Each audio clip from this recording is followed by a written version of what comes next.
కాబట్టి సహోదరులారా, పరిశుద్ధమును దేవునికి అనుకూలమునైన సజీవ యాగముగా మీ శరీరములను ఆయనకు సమర్పించుకొనుడని దేవుని వాత్సల్యమును బట్టి మిమ్మును బ్రతిమాలుకొనుచున్నాను.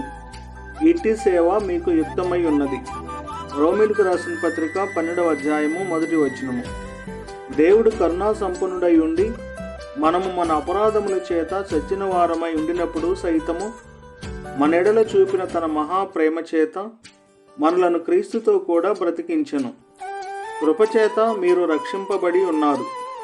కాబట్టి ఆయన ద్వారా మనము దేవునికి ఎల్లప్పుడూ స్తుతియాగము చేయుదుము, అనగా ఆయన నామమును ఒప్పుకొనుచు జిహ్వా ఫలము అర్పించెదము. ఆత్మ సంబంధమైన బలులు అర్పించుచు సజీవమైన రాళ్ల వలె ఆత్మ సంబంధమైన మందిరముగా కట్టబడుదుము. అలాగున ప్రభువు మిమ్మును దీవించును గాక. ఆమేన్.